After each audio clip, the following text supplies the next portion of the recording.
उसके इसमें जो आई थिंक कि सबसे बड़ी रीज़न है वो ये है कि देखें चाइना और जो यूएसए है उनका वो क्लैश तो रहेगा ना सुपर पावर बनने में और वो ओके। सारी चीज़ें में। तो उनमें जो चाइना से प्रोटेक्ट कर सकता है यूएसए को वो इंडिया ही है। हाँ, हम तो हो नहीं सकते। बिल्कुल तो ऐसे ही है। दैट्स व्हाई कि वो कहीं न कहीं तो वो इस चीज़ को प्रेफ़र आउट करेंगे ना इंडिया को, यूएसए करेगा, ट्रम्प करेगा। इंडो पाक वॉर की बात करें जहां पर पाकिस्तान की और जो इंडिया की एयर फोर्सेस थी उन्होंने आपस में क्लैश किया। और उसके बाद की अगर बात की जाए तो जो एयर फोर्सेस हैं पहले अमेरिका की नंबर वन कंसीडर की जाती है, फिर उसके बाद अगर चाइना की बात की जाए तो वो नंबर थर्ड पर कंसीडर की जाती है। लेकिन अभी रिसेंटली कहा गया है, सुनने में आया है कि जो इंडिया की एयरफोर्स है उसने चाइना की एयरफोर्स को पीछे छोड़कर जो थर्ड रैंक है उसमें अपना स्पेस बना लिया है। बट चाइना को ये बात पसंद नहीं आई है कि हमारी एयरफोर्स कैसी इतनी ज्यादा कमजोर, इतनी ज्यादा वीक हो सकती है कि अगर हम लोग वर्ल्ड मिलिट्री की बात करें या उनके एक आर्टिकल की बात करें, उन्होंने इंडिया को थर्ड पर रैंक कर दिया है। साथ में हम लोग ट्रम्प का डिस्कशन करेंगे कि जैसे ही वो पहले ये बात कर रहे थे कि मोदी ने मुझसे प्रॉमिस किया है कि वो रशियन ऑयल नहीं परचेज करेंगे और एक अच्छा जेस्चर दिखाकर रशिया और यूक्रेन की वॉर को रुकवा देंगे, लेकिन ऐसा नहीं हुआ और उनको एक भारी भरकम जो टैरिफ है और मजीद पे करना पड़ेगा। लेकिन दिवाली की कॉल की बात करें जो कि ट्रंप ने मोदी को की, और उसमें जो ट्रंप हैं उन्होंने मोदी से कहा कि हो सकता है कि आप पे जो टैरिफ्स मैंने लगाए हैं वो 50 से 30, 12 या 15% घटकर कम हो सकते हैं, क्योंकि इंडिया बिगेस्ट एक्सपोजर नजर आता है हमें अमेरिका का फार्मास्यूटिकल्स के अंदर। अगर ऑर्नामेंट्स की भी बात की जाए, साथ में बांग्लादेश की बात करेंगे, बांग्लादेश के भी ताल्लुकात अपने हमसाये के साथ अच्छे नहीं है। पहले कह लें कि बांग्लादेश ने 50% जो नेट था वो कट ऑफ किया इंडिया को, और इंडिया ने पूरा 100% ही कर दिया। और अब कहा गया है कि हम बिल्कुल भी बांग्लादेश को जो नेट है वो प्रोवाइड नहीं करने वाले। हमारे साथ पाकिस्तानी अवाम मौजूद है, इनसे बात करेंगे कि आप कि क्या राय है इस चीज के ऊपर कि इंडियन एयरफोर्स को नंबर थर्ड पर रैंक किया गया है एंड चाइना को ये बात बड़ी खल रही है कि ऐसा कैसे हो सकता है। जी, first of all that was such a strange के इंडियन एयर फोर्स को कि वो थर्ड रैंक पे वो कंसीडर कर सकते हैं। It's such a strange mean कि ये कैसे पॉसिबल हुआ है, क्योंकि one of the mediocre air force है इंडियन की जो अभी रिसेंटली हमने उनके साथ किया है। Okay. So how can they rank world's number third air force in the world? That was a strange, समझ से बाहर है। मतलब आप कह रहे हैं कि ये समझ नहीं आ सकती है कि कैसे इनको नंबर थर्ड पर रैंक कर दिया गया है। और देखिए उन्होंने रफाइल्स जिनके जेट्स थे वो इस्तेमाल किए, उनके पास मिग 21 थे वो इस्तेमाल किए, एंड आप स्टिल कह रहे हैं कि इंडियन एयरफोर्स इतनी अच्छी नहीं है। Yeah, of course, they are such a uneducated air force and such a mediocre air force आप उसे कह सकते हैं। मीन के उनके पास one of the best technology के राफेल्स थे और वो उन्हें उनका इस्तेमाल करना तक नहीं आया, और आप उन्हें थर्ड रैंक पे आप उन्हें रैंक कर दें। डेट वाज अ स्ट्रेंज, और ये नाकाबिले यकीन है, और मतलब अनबिलीवेबल ये चीज़ हो चुकी है इस पे। ओके, साथ में ट्रम्प की बात करते हैं कि ट्रम्प ने पहले इतने टैरिफ्स लगाए, पाकिस्तान पर भी 19% टैरिफ लगा दिया, ब्राजील पर 50% लगाया, चाइना पर 100% लगा दिया, इंडिया पर 50% लगाया। लेकिन दिवाली की कॉल जाते ही ट्रम्प ने फिर से अपना रूप बदल लिया। वो जैसे सांप रूप बदल लेता है, देखे गिरगिट बदल लेता है, वो भी वैसे ही कर रहे हैं और कह रहे हैं कि ठीक है मोदी, हम आपके साथ एक बार फिर से ट्रेड डील करेंगे और मे भी जो हमारे टैरिफ्स हैं वो हम आपसे 12-15% पर ले आए। लगता है कि ट्रम्प सीरियस है इस बार। ऑफ कोर्स कि इसमें जो आई थिंक कि सबसे बड़ी रीज़न है वो ये है कि देखें चाइना और जो यूएसए है उनका वो क्लैश तो रहेगा ना सुपर पावर बनने में और वो ओके। सारी चीज़ें में। तो उनमें जो चाइना से प्रोटेक्ट कर सकता है यूएसए को वो इंडिया ही है। हाँ, हम तो हो नहीं सकते। बिल्कुल तो ऐसे ही है। दैट्स वाई कि वो कहीं ना कहीं तो वो इस चीज़ को प्रेफर आउट करेंगे ना इंडिया को, यूएसए करेगा, ट्रम्प करेगा। सो वो माइंड गेम्स खेलते हैं और वो माइंड गेम खेल मतलब रहे हैं। अपने मतलब के लिए इस्तेमाल करना। या ऑफ कोर्स, ऑफ तो कोर्स। आपको लगता है कि अगर हम मोदी की बात करें तो वो हो जाएगा इस्तेमाल, और कहेगा कि ठीक है, जहां पर उसने ये बात नहीं मानी है कि मैं रशिया से ऑयल नहीं खरीदूंगा, उसने फिर भी खरीदा है, इतना धमकाने के बाद, इतना डराने के बाद। और हम हमें कुछ डराए तो हम 2 मिनट में डर जाते हैं, हम कहते हैं हम ये काम कर लेंगे। I think Modi have no option कि वो अमेरिका की कोई भी डील को या ट्रम्प की किसी भी डील को डिनाई कर सकता है, बिकॉज जैसे हमने इंडिया को फेंटा लगाया है किस्म का। सो दे डोंट इसमें हैव एनी ऑप्शन। इसमें ट्रेड डील में फेंटा कहाँ से हाँ, आ गया है? नहीं फेंटा आई हैव अ क्वेश्चन कि ट्रेड डील में फेंटा लगाना नहीं, कहाँ से आ इसमें गया? उसमें वो ट्रेड डील में ये है ना कि अभी ट्रम्प जो भी ऑफर करेगा उसके पास, मोदी के पास ऑप्शन नहीं है ना। क्यों नहीं ऑप्शन होगा? चलो वो उसको ऑफर कर रहा है, हमें भी तो ऑफर करे ना कि हमारे पे जो 19% टैरिफ लगाए, क्योंकि हमारे पास जितनी एक्सपोर्ट्स है नहीं है कि जो कि हम दुनिया भर में करते फिरे या हम अमेरिका को दें। जी, एक्चुअली वो देखे ना, अभी मोदी, आप कैसे कह सकती हैं कि मोदी के पास कोई ऑप्शन होगा, क्योंकि वो तो अकेला हो जाएगा ना। इंडिया ऑलमोस्ट, चाइना भी हमारे साथ है और अफगानिस्तान को भी हमने बता दिया कि आपकी कितनी औकात है। ओके। तो देन मीन कि हम तो चारों चांद चित मतलब कर रहे आप ये कहना चाह रहे हैं कि पाकिस्तान इस टाइम एशिया के खित्ते में हैं। वो एज ए चौधरी रूल कर रहा है? No doubt about it. और मीन के जितना आपको इख्तलाफ हो स्टेट के खिलाफ और जो ओके। भी वो चीज़ें हों, लेकिन नो डाउट ब्रिलियंट वर्क कर रही है हमारी स्टेट, और अप्रिशिएट करना चाहिए जिस तरीके से वो फॉरेन चीज़ों को लेके चल रहे हैं। और no doubt one of the best, अभी आप स्टेट इसे बोल सकते हैं कि हिस्ट्री में जो जिन्होंने ये चीज़ें वो कर रहे हैं, और बहुत ही इंटेलिजेंट बंदे बैठे हुए हैं और बहुत अप्रिशिएट करते हैं हम। ओके, डेफिनेटली अप्रिसिएशन बनता भी है और अप्रिशिएट करना भी चाहिए। सेकंडली हम लोग बांग्लादेश की बात कर रहे थे कि बांग्लादेश भी पंगे ले रहा है इंडिया के साथ।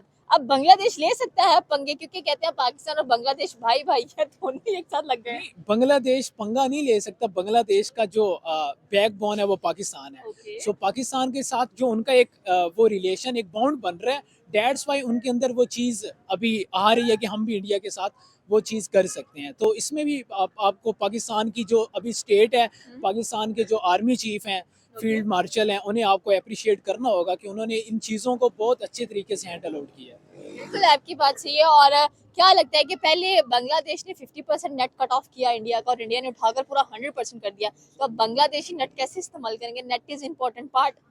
ऑफ कोर्स जब आप पाकिस्तान देगा? पाकिस्तान, हमारी तो खुद शार्क्स काट जाती है। हमारा खुद इंटरनेट का आपको पता ही है कि कैसा है। Okay. आई डोंट थिंक ऐसा होगा। देखिए, आप अगर किसी चीज़ में इन्वॉल्व होते हैं या कोई डिसीजन लेते हैं तो उसके आपको आप कुछ हासिल करने के लिए कुछ खोना भी पड़ता है। तो Okay. अगर वो बांग्लादेश ने ये डिसीजन लिया है तो उन्हें ये चीज़, ये जो मुश्किलात है उनका सामना तो करना पड़ेगा ना। ये चीज़ें तो आएंगी उन्हें, ये चैलेंजेस उन्हें मतलब ओवरकम करने पड़ेंगे। ये चीज़ें अभी तो आएंगी। बीच में चाइना और इंडिया के ताल्लुकात बड़े अच्छे हुए थे। इंडिया ने उसका 5 इयर्स का जो टूरिस्ट वीजा था उसको भी रीओपन किया और जो फ्लाइट्स थी उसके लिए भी अपना एयर स्पेस दिया था। तो फिर अचानक से क्या हो गया कि एकदम से फिर चाइना गुस्सा हो गया इंडिया के ऊपर कि आपकी एयरफोर्स इतनी आगे चली गई है और हम क्यों नहीं जा पा रहे हैं, जबकि हम यहाँ पर पाक चीन दोस्ती के बड़े नारे लगाते हैं। देखिए, आई थिंक कि जो जो भी कंट्री है वो अपनी चीज़ों को फर्स्ट ऑफ ऑल प्रायोरिटी देती है। जो कि हमने अपनी हिस्ट्री उठा के देखें तो हमने बहुत अपनी कंट्री के साथ बुरा किया है। हम किसी थर्ड कंट्री की वॉर में हम इन्वॉल्व हो गए, अफगानिस्तान की, जो कि हमें नहीं होना चाहिए था, और उसकी वजह से हमें बहुत सारा नुकसान हुआ है। और अभी भी उसके जो साइड इफ़ेक्ट हैं वो आपके सामने अभी तक हैं। वो अफगानिस्तान के साथ हमारे जो रिलेशन चल रहे हैं, तो जो अदर कंट्रीज़ हैं वो अपनी जो चीज़ों को वो प्रायोरिटी देती हैं, जो कि हम नहीं देते। हमने पास में नहीं दी और अभी आई थिंक कि ये दे रहे हैं, तो ये अच्छी चीज़ है। मतलब आपको लग रहा है कि अभी जो पाकिस्तान के हाईएस्ट ब्यूरोक्रेट्स हैं या कोई भी है वो पाकिस्तान को प्रायोरिटाइज कर रहे हैं और पाकिस्तान तरक्की की तरफ जा रहा है? नो डाउट, नो डाउट, हमें अप्रिशिएट करना चाहिए और नज़र भी आ रहा है, ये फैक्ट है। या इट्स अ तो फैक्ट। इन फ्यूचर क्या लग रहा है आपको कि कब भी इंडिया पाकिस्तान थोड़े से दोस्ती ताल्लुकात में आएंगे और कुछ लग रहा है कि या अभी तक स्टिल एग्रेशन गुस्सा चलेगा दोनों नो, में? आई थिंक कि जो मोदी की जो एक उसका उसका जो थिंकिंग है वो एक हिटलर की थिंकिंग है। ओके। तो वो कभी भी पीछे नहीं हटेगा। आई थिंक कि वो उसके उसके साथ जितना बुरा हमने किया है वो काउंटर करने की कोशिश करेगा और जल्दी करेगा। I think. आप उसको हिटलर कह रहे हैं? हमारे जो बिलावल भुट्टो हैं फॉरेन मिनिस्टर, जी, जी। उन्होंने कहा कि ये टीमू एयन है ऑफ नेतन्याहू। या ऑफ कोर्स, ऑफ कोर्स। और और सच है? ऐसा क्या एग्रेशन फैला रहे हैं वो कि उनको हिटलर कहा जा रहा है, उनको नेतन्याहू कहा जा रहा है? अभी देखिए, इसका जो माइंडसेट है मुस्लिम्स को लेके वो बहुत ही आप उसे कह सकते हैं कि इतना इतना घटिया है। और वो जो चीज़ें सोचता है, और उसने जो ये जो बाबरी मस्जिद में किया था, ही इज़ अ किलर, मतलब लेकिन मुस्लिम वो किलर। तो कहते हैं कि अगर बाबरी मस्जिद की बात की जाए तो वहां पर पहले जितनी भी चीजें थी वो सारे के सारे मंदिर थे, तो हमने अपने मंदिर को ही अयोध्या में कन्वर्ट किया है और उनके जो राम थे, जो उनके प्रिंस रामा हैं, वो तो वहां पर ही आए थे और उनके लोगों ने इस्तकबाल भी किया। तो इट मीन्स कि जो राम मंदिर बनाया गया उनके लिए बनाया गया, वो पहले मंदिर ही था जो गुम्बद हटाया गया। देखिए, माइट इज़ राइट, वो है ना। तो देखिए, उनकी कंट्री है अपनी, तो वो कुछ भी कह सकते हैं कि हमारा इधर ये था तो वो था। लेकिन जो किया था वो वर्ल्ड के सामने है, जैसे कि कत्ले आम हुआ था और किसी ने कुछ भी नहीं कहा था। लेकिन और कहा कि मुस्लिम्स ने भी अप्रिशिएट किया कि ठीक है, वो उन्होंने खुद आवाज नहीं उठाई थी। मुस्लिम्स ने, हाँ। आई डोंट थिंक कि फिर जिन्होंने किया था वो मुस्लिम, मुझे नहीं, मैं उन्हें कंसीडर करता कि वो मुस्लिम थे। तो उन्हें ये चीज़ नहीं करनी चाहिए थी, क्योंकि देखे ना, वो तो एक फैक्ट था ना कि उन्होंने कितना गलत हुआ था। देखिए, अगर उनकी वो मस्जिद अगर मंदिरों वाली जगह थी, तो इसका मतलब ये नहीं है कि आप कत्ले-आम शुरू कर दें, आप किसी को मारना शुरू कर दें, किसी का मर्डर कर दें। बाबरी मस्जिद के दौरान ऐसा कुछ हुआ है? जी, ऑफ कोर्स हुआ था। हुआ? या मैंने फॉलो अप रखा लेकिन मैंने नहीं देखा कुछ ऐसा। नहीं, पता नहीं आपने नहीं देखा, लेकिन अच्छे खासे मुसलमानों का मर्डर हुआ था। आई थिंक सो आप गुजरात इंसिडेंट्स की बात कर रहे हैं। बाबरी में भी हुआ था। पता नहीं बट हिडन मुझे था, हिडन थी चीजें, लेकिन बहुत से मुसलमानों को मारा गया था। ओके। जी। तो मतलब आपको लग रहा है कि पाकिस्तान और India they were not like be friends anymore. वो होना ही नहीं चाहिए बस। क्यों? आई डोंट थिंक कि मीन के हम जितना हम देखें ना, हमारा दिल बहुत बड़ा है। हमारा जो दिल है वो कभी भी इंडिया का दिल नहीं हो सकता। हम हमेशा दोस्ती की बात करते हैं, हम हमेशा अपना हाथ बढ़ाते हैं। और उधर देखें ना, कोई भी टेररिस्ट अटैक होता है, कुछ हाँ। भी होता है, तो वो पाकिस्तान पे मतलब डाल देते हैं। तो उन्हें मतलब आप थर्ड एयरफोर्स अपने आप को कह रहे हो, आप इतनी बड़ी इकोनॉमी अपने आप को कहते हो, और मीन के आप अपने मुल्क अपनी कंट्री की चीज़ों को आप स्टेबल नहीं कर सकते। आपके मुल्क में कुछ भी हो रहा है वो पाकिस्तान ने करवाया। आपके मुल्क में भैंस मर जाती है, कबूतर आ जाता है, पाकिस्तान करवा रहा है। तो उनकी मेंटेलिटी समझ नहीं आती, बच्चों वाली मेंटेलिटी है, वो मिच्योर ही नहीं है। वो मतलब उनके उनके वो होते हैं ना, एक इंटेंशंस होती हैं ओके। दोस्ती की, वो हाँ। सारी चीज़ें वो है ही नहीं। तो वो पाकिस्तान ने तो हमेशा, आई थिंक कि उनके साथ हाथ बढ़ाने की कोशिश की है। हमने चाहा है कि वो हमारे एक अच्छे हमसाए अच्छे बन के नेबर रहें, बन के रहें। लेकिन आई डोंट थिंक कि उनका वो उन्हें इज्जत देनी नहीं चाहिए ऐसे लोगों को ना, क्योंकि पाक अफगान पे बात करेंगे उसके बारे में क्या ख्याल है? इस वक्त तो अफगानिस्तान वाले भी कह लेंगे पाकिस्तान के साथ जरा कुछ अच्छा रवैया नहीं रख रहे हैं और जो जंग हुई अभी रिसेंटली और सीज फायर भी हुआ, इस पर आपके क्या तासुरात हैं?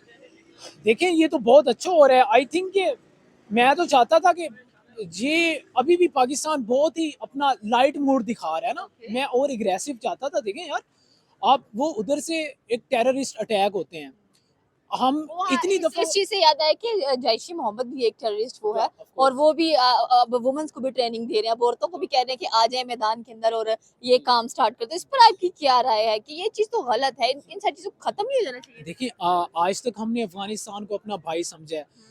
उन्होंने अगर कुछ भी हमारे साथ एग्रेसिव होने की कोशिश की है, तो हमने बहुत ही एक वो रिस्पॉन्सिबल रियासत का मुजाहिरा करके उन्हें समझाया है।